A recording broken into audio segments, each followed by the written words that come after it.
The Holy Draxian Empire did not arrive with a whisper. It arrived with a hymn. A single, massive vessel, shaped like a dark, ceremonial dagger, slid out of faster-than-light travel at the edge of the Sol system. Its hull was carved with ancient symbols of divine mandate. It broadcast a single, repeated message on all frequencies, a deep, chanting tone that conveyed absolute authority and the weight of 10,000 years of unchallenged rule. On Earth, the signal was received. Panic did not ensue. A strange, giddy excitement did. The United Earth Council watched the visuals. "They're very serious, aren't they?" remarked the Chinese representative. "Pompous," agreed the French delegate with a sniff. "But the aesthetic is impressive. Gothic, but in space." The Draxian message was translated. It was not a greeting. It was a proclamation. It listed the Empire's divine right to bring order to the galaxy. It demanded the immediate submission of this newfound species and the dispatch of their most elevated speaker to receive the Empire's wisdom. The Council debated. A military response was on the table, but risky. A philosophical debate seemed tiresome.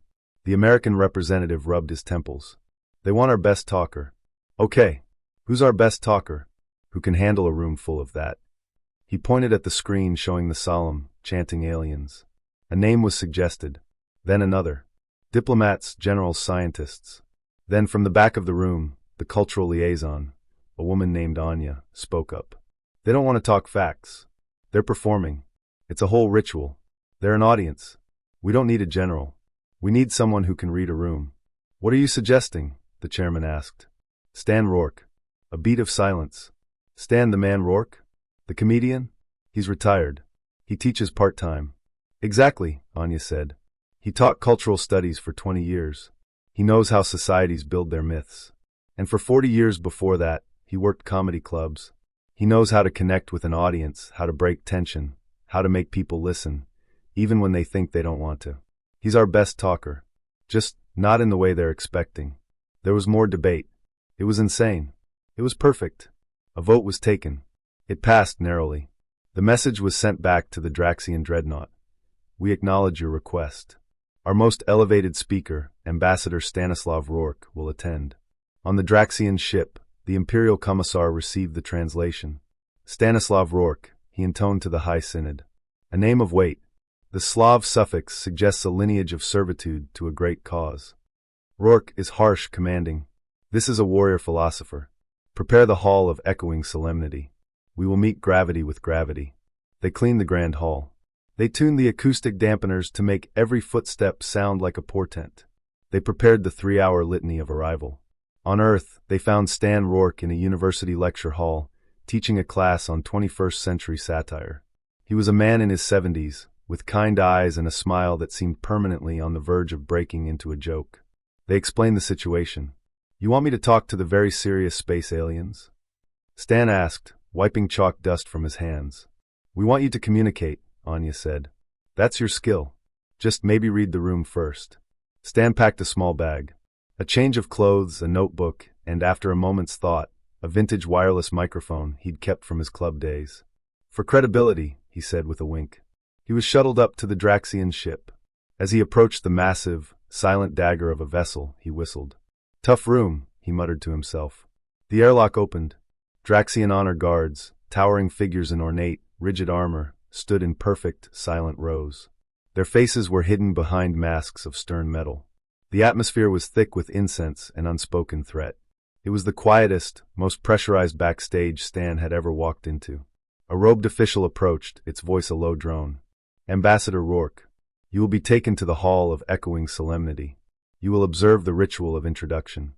Then you may speak. Choose your words with the weight of your species' future."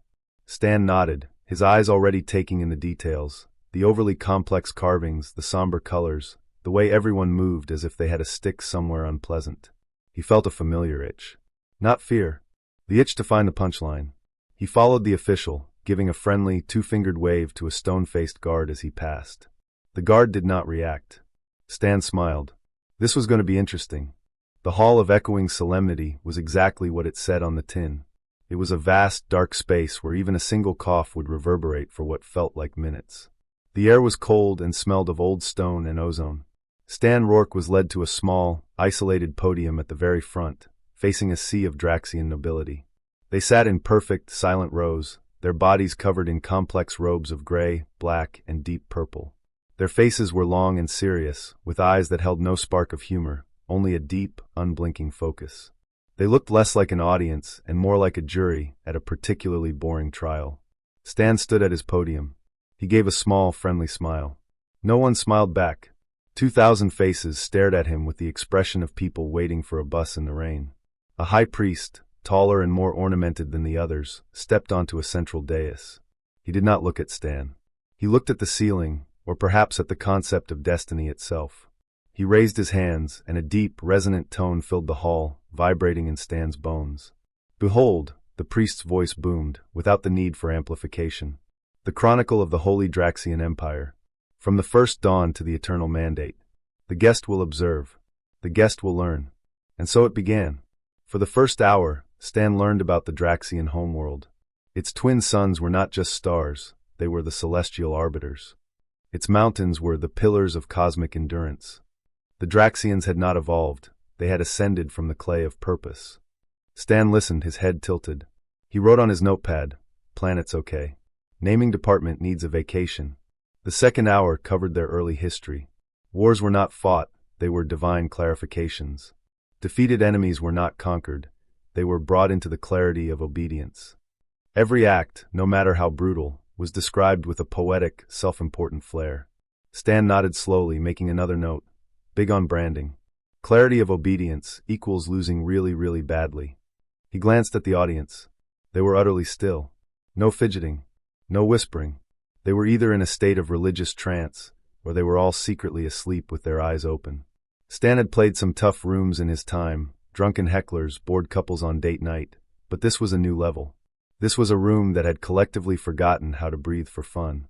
The third hour was the worst. It detailed the Empire's peace, which seemed to involve a lot of ships hovering over other planets and chanting until everyone gave up. It described their art, which was all solemn murals and statues of frowning heroes. It explained their social structure, a perfect pyramid of seriousness where joy was considered a mild neurological disorder. Stan's notes became more frequent. Music, one note, played very slowly. For courage. Fashion, curtains but for people. Goal, remove all possibility of fun. Core belief, if you smile, God forgets your name. He wasn't writing jokes yet. He was doing what any good comedian does first. He was studying the crowd. He was learning their rhythm, their vocabulary, their sacred cows. And they had a lot of sacred cows. Very serious, well-branded cows. The high priest finally lowered his arms. The echoing tone faded. The 3-hour recitation was complete. The hall returned to its deep, waiting silence. Every Draxian eye was now fixed on Stan. The expectation was a physical weight. They had shown him their gravity. Now he would respond with his own. They awaited words of awe, of submission, of profound philosophical alignment. Stan looked out at the sea of solemn faces. He saw the tension in their shoulders, the rigidity in their spines. He saw a room so starved for a release of pressure that a single snort of laughter might cause the whole ceiling to collapse. He tapped his fingers on his notepad, which was now full of observations. He wasn't nervous. He was intrigued. This wasn't a diplomatic mission anymore. This was a comedy challenge. The biggest one in human history. He had to find a way in. He had to find the crack in the marble. The high priest gestured to him, a slow, sweeping motion that meant the floor, such as it is yours. Stan took a deep breath. Not a nervous breath. The breath a diver takes before going deep. He looked at his notes, then back at the audience. A lifetime of material, right here in this silent, chilly room. He was ready. The silence after the high priest sat down was absolute. It was the silence of a vacuum, waiting to be filled with something worthy. Stan Rourke looked at it, then looked at his notepad. He didn't stand up straight and formal. He leaned on the podium like a man about to tell a story at a backyard barbecue. He didn't raise his voice. He spoke into the quiet, his tone conversational, warm, and just a little bit mischievous. "Wow," he began, letting the word hang. 3 hours. That's a commitment. I gotta say, I admire the stamina. Back home, if I talked for 3 hours, they'd start throwing things by minute 45. Usually soft things, but still. A ripple went through the synod. Not of laughter. Of confusion. This was not the cadence of wisdom. This was the cadence of chatter. Stan smiled, acknowledging their puzzlement. So, the Holy Draxian Empire. Got it. Very holy. Very Draxy. He paused, as if considering the word. I looked around, while you were telling me about the pillars of endurance and what was it? The clay of purpose. And I gotta ask. He gestured broadly at the assembled nobles. The outfits. What's the deal with the outfits? He pointed gently at a nearby noble whose robes had so many folds and tassels he looked like a confused bell. Sir, I mean no disrespect. That is a statement. Did you all have a meeting with a very, very serious curtain factory and just lose? Give us everything. Make it gray. Make it swish. There was a beat of dead silence. Then from somewhere in the very back, a tiny choked sound. Like a hiccup. A young Draxian, his robes less ornate, had clamped a hand over his mouth. His shoulders shook once. The sound was so small, but in the silent hall it was a gunshot. The nobles around him turned, their expressions horrified. A sound. An unbidden, undignified sound. Stan saw it. He didn't acknowledge it directly. He plowed ahead, as if sharing a secret with the whole room. And the chanting, he said, his eyes widening with pretend earnestness. The deep, stuff. Very impressive. Low register. Lots of vibration. I was listening, and I think I translated it. He leaned in. To the human ear, and I'm just being honest here, it sounds a lot like, we are very serious mulch. Another choked sound, this time from two different directions. A few of the younger nobles were staring straight ahead, their faces rigid with the effort of not moving. Stan nodded, as if they'd asked a question. I know, right? And your ships. My goodness. They came to our system. Big, dark, pointy. Very imposing. From a distance, absolutely terrifying. He paused for effect. Up close, I gotta tell you, it looks like a goth parade that got really, really lost on the way to a funeral. All you need is some slow synthesizer music, and you've got a whole vibe. This time, the sound wasn't a hiccup. It was a short, sharp snort from a mid-level administrator. It was followed by a gasp so loud it echoed. The high priest on the dais stirred, his robes rustling like angry leaves. Stan ignored him. He was in the zone. He was reading the room.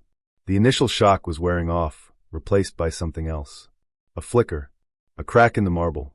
He saw eyes darting, not in anger, but in a kind of terrified curiosity. Asterisk, is he allowed to say that? What happens next? Asterisk. He softened his tone, turning from a roaster to a sympathetic observer. I see it, The work. The effort. The gravitas. You're carrying the weight of the universe on those shoulders. Must be exhausting. All that. He waved a hand, clarity. All that purpose. Never a day off. Never a moment to just. He shrugged, a human gesture that looked alien in the hall. Kick back. Tell a bad joke. Laugh at the absurdity of it all. He let that hang. The room was no longer just silent. It was listening, in a way it hadn't before. They weren't listening for doctrine. They were listening for the next thing this strange, soft creature would say. Would it be another insult? Another observation? Stan looked at the high priest, then back at the crowd. He gave a small, genuine smile. You invited our best talker.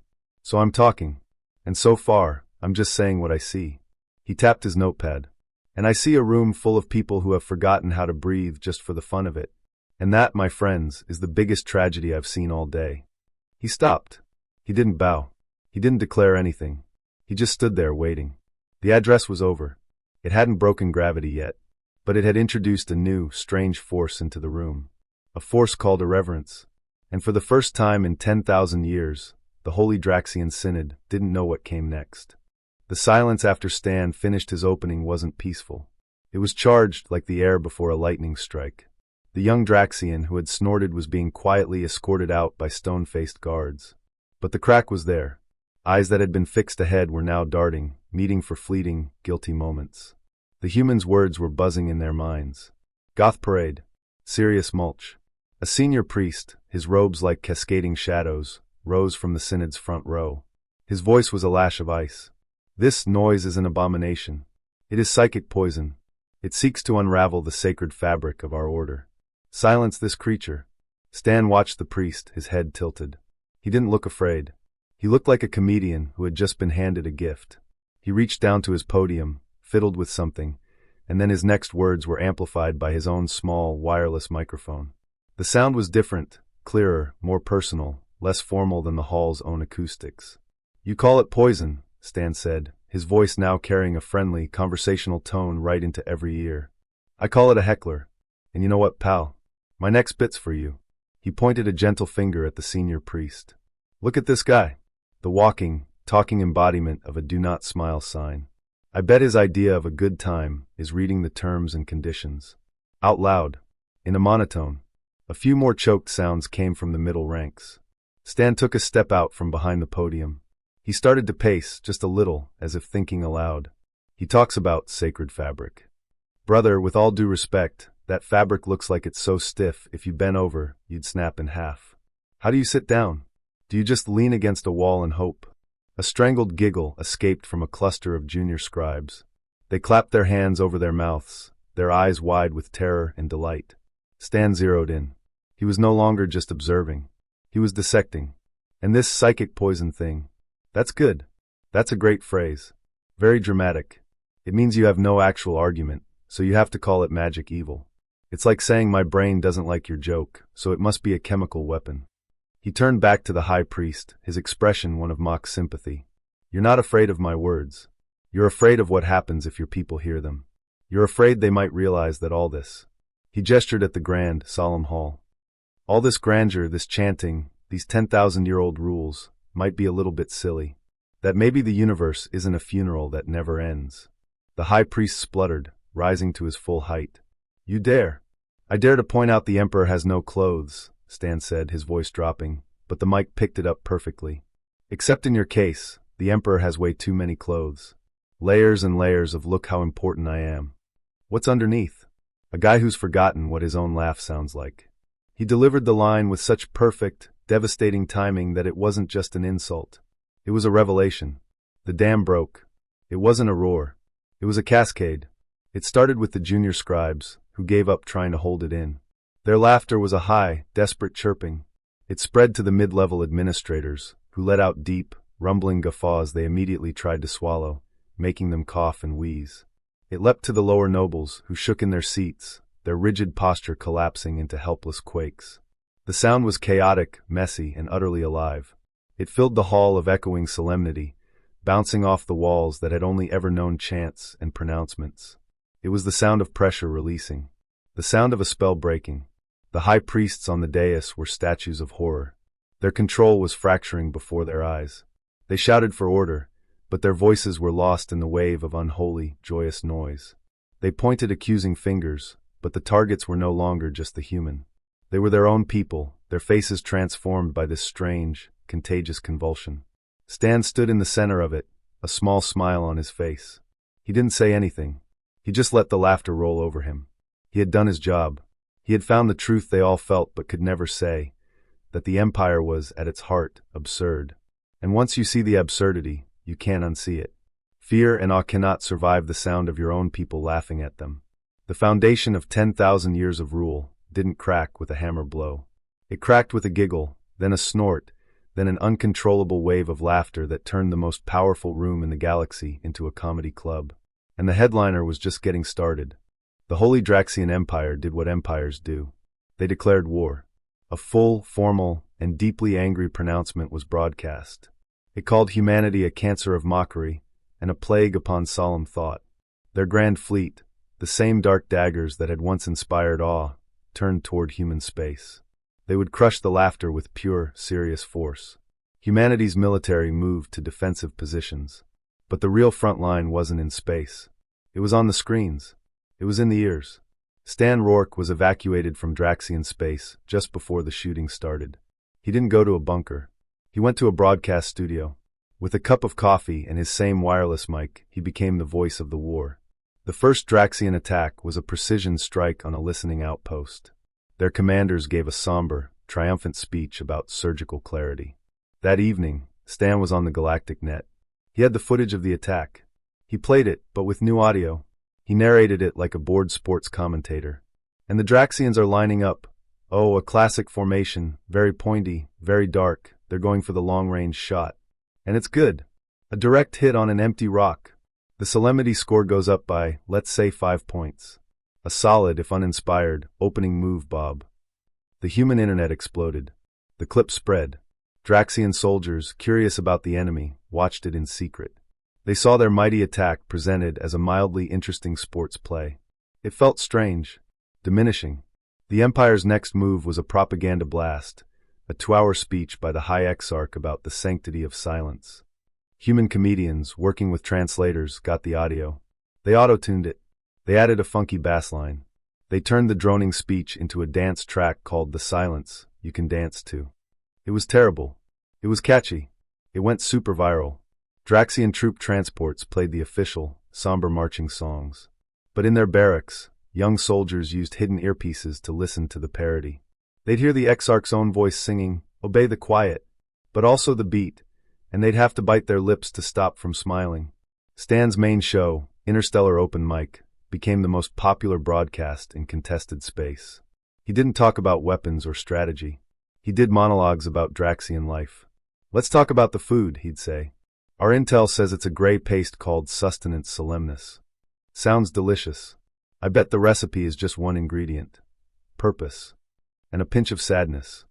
He'd show pictures of Draxian architecture, tall, spiky, and gloomy. "Look at these buildings. They look like teeth. Angry Gothic teeth. Did they forget to floss for 1,000 years?" The laughter was a weapon. It was acid on the Empire's paint. It stripped away the awe. A soldier who laughs at his enemy's serious speech cannot fear him in the same way. One by one, systems on the edge of the Empire began to waver. Not because human fleets arrived, but because human jokes did. The local Draxian governors would give their usual stern orders, and the populace, who had been listening to Stan on hidden channels, would hear his voice in their heads making fun of the governor's hat. The cognitive dissonance was too much. The clarity of obedience became fuzzy, then funny, then gone. Surrender messages didn't come to military commanders. They came as comments on Stan's show. "To Stan from the third moon of Xerxes. We give up. Please send more jokes. And maybe some pizza." The final blow came not from a fleet, but from a negotiation request. The Draxian High Command, their fleet still mostly intact but their authority melting like ice in sunlight, asked for terms. The venue was not a grand hall. It was a virtual stage. Stan Rourke was the host. The High Exarch appeared on a screen, his face a mask of grim dignity. Stan looked at him. "So, you wanted to talk." The Exarch began a prepared statement about honorable cessation. Stan held up a hand. "Let me stop you right there. We're not doing that. No more speeches. Here are the terms. You go home. You stop telling people how to be serious. You let them laugh if they want to. That's it." The Exarch stared. "That is all. That's the whole war," Stan said, shrugging. "You were bored. We were funny. You lost. Now go away.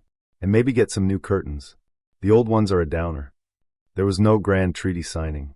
The Exarch, defeated not by force but by the sheer, unbearable weight of his own irrelevance, simply nodded. The screen went dark. The Empire didn't fall. It faded. It became a quiet, slightly embarrassed place in the galaxy where people were, for the first time, allowed to be silly. The war was over. Humanity hadn't conquered an enemy. They had just given the universe permission to laugh at it. And that, it turned out, was the most powerful weapon of all.